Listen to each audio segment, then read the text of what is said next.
So a lot of movies came out last year that Luca and I never got around to making full episodes about, but there are a few that I still want to talk about. We may eventually get around to making episodes for these movies, but just in case we don't, I want to talk about them now. I'm going to keep these spoiler free in case you guys haven't seen any of them and want to, but I'll start with Fantastic Four First Steps, which, in my opinion, is the best on screen interpretation that we've had. There's always going to be a special place in my heart for the 2005 movie. I love a bit of camp, but the characters were a bit one dimensional. Reed was the smart guy, Johnny was the ladies' man, Ben was sad, and Sue was basically just there to be hot. This movie, on the other hand, felt real not only in terms of the characters, but their relationships with each other. The Fantastic Four is often called Marvel's first family, and you really feel those dynamics in this movie.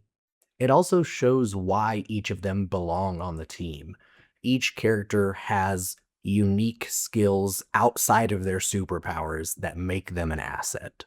They don't lose the quirks that we're familiar with. For example, Johnny is still a bit girl obsessed, but he's not just that. He is also curious and intelligent and empathetic and driven, and he has a problem in the movie that he puts focus on when no one else thinks that it's important, but it's almost another type of obsession for him, and I think that that adds layers to his character that we haven't previously seen.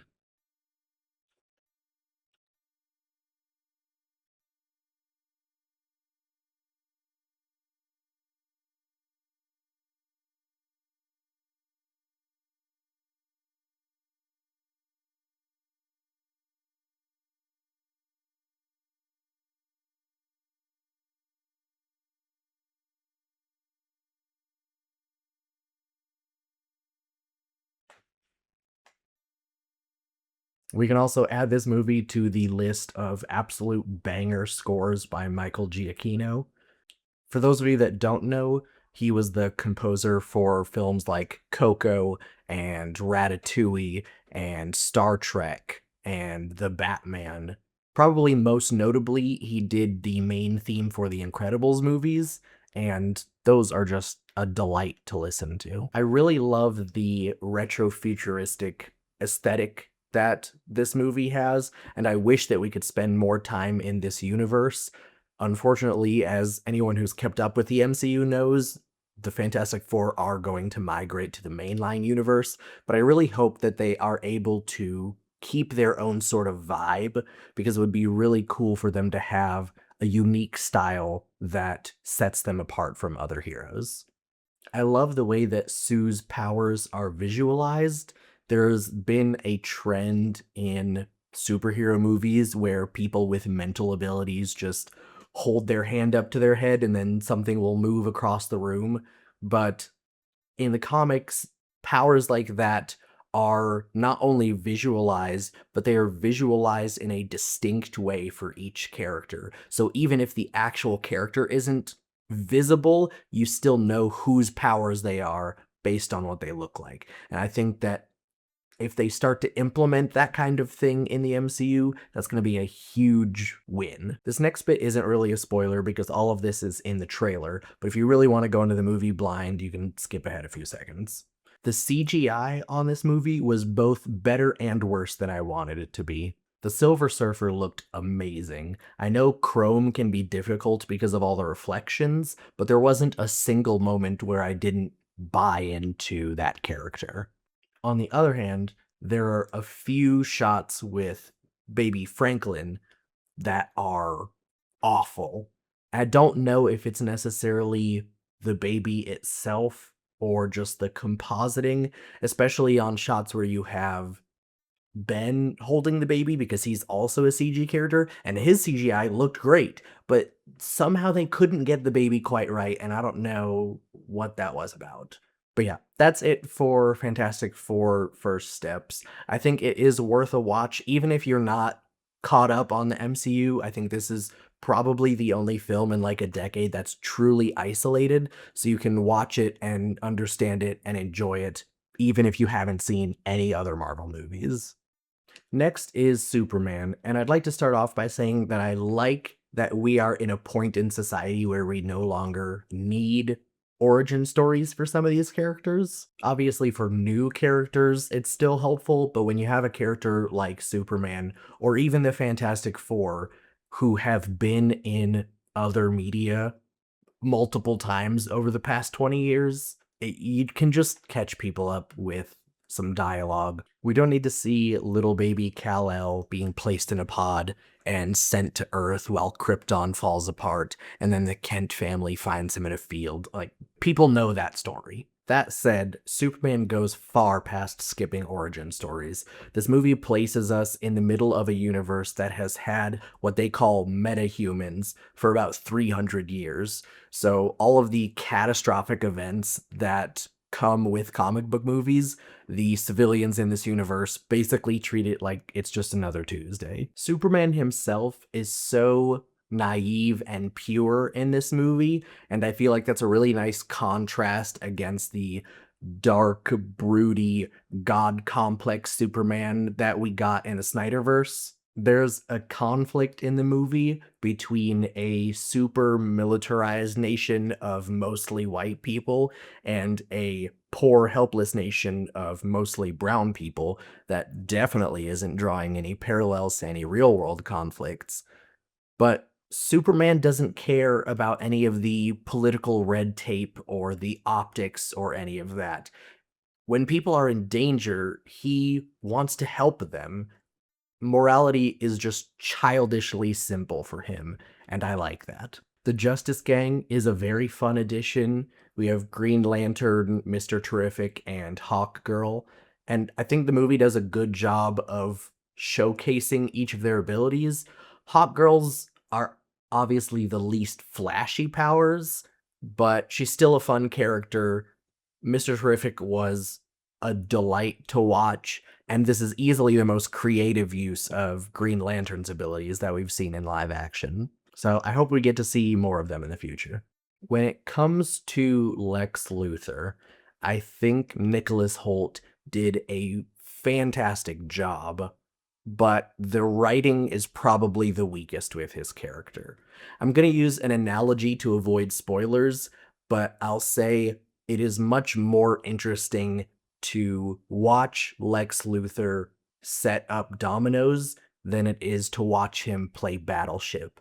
And I think this movie has a little bit too much Battleship. All in all, I would say this is a very James Gunn movie. So if you like his style, if you like Guardians of the Galaxy or the Suicide Squad or the Peacemaker series, you'll probably like this too. Frankenstein is the latest movie from Guillermo del Toro and is probably one of the closest film adaptations to the Mary Shelley novel. One thing that I loved from the novel that this movie does replicate is the format.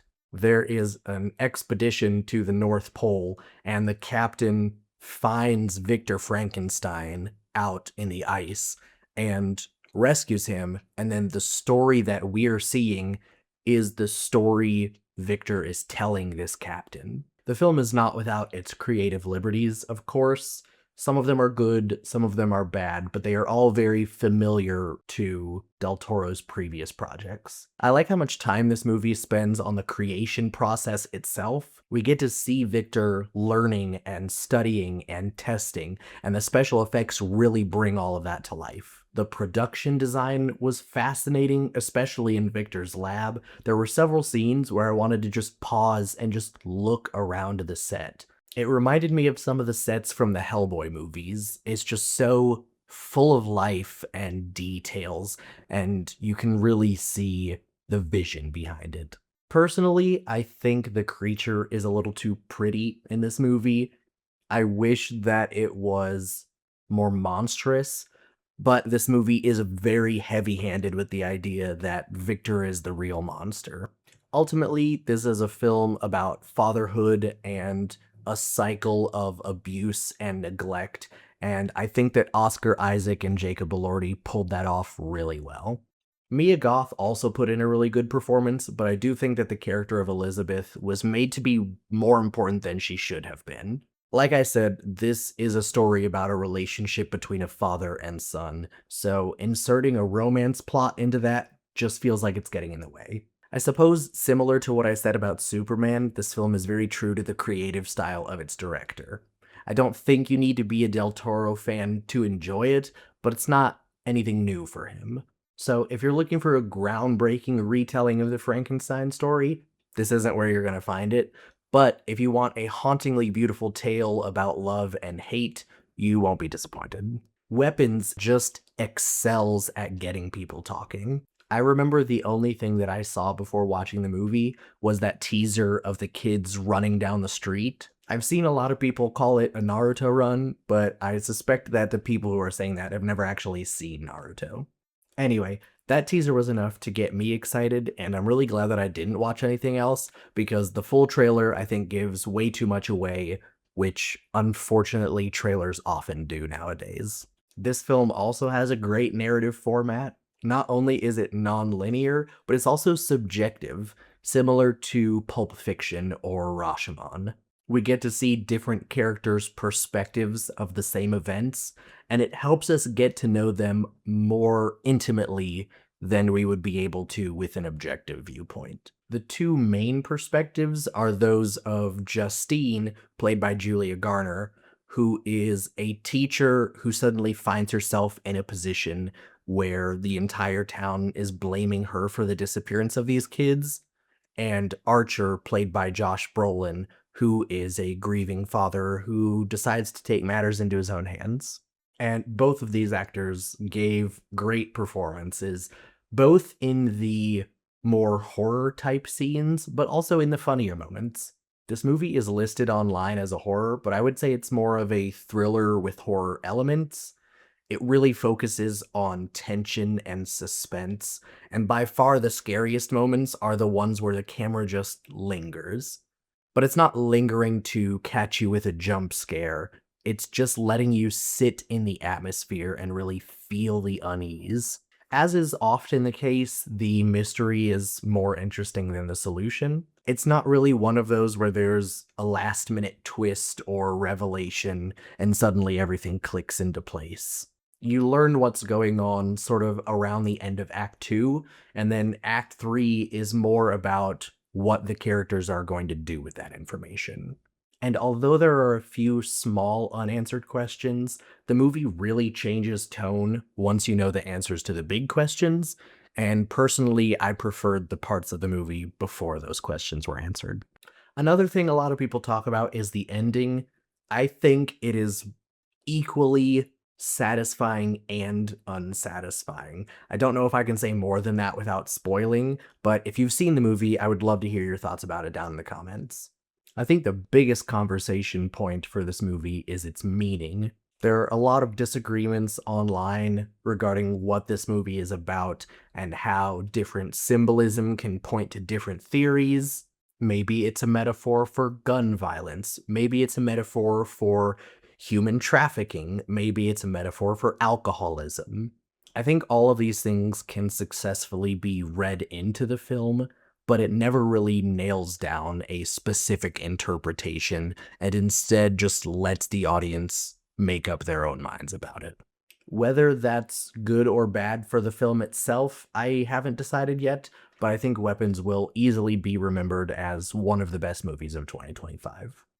Sinners is a movie unlike any other. I know that a lot of people online will compare it to From Dusk Till Dawn, but that is the kind of comparison that really shows that someone didn't give this movie more than a passing glance. If From Dusk Till Dawn is an apple, Sinners is an onion. It has far more layers. The only similarity is the shape. Also, the horror has real intention behind it rather than just being scares for scare's sake.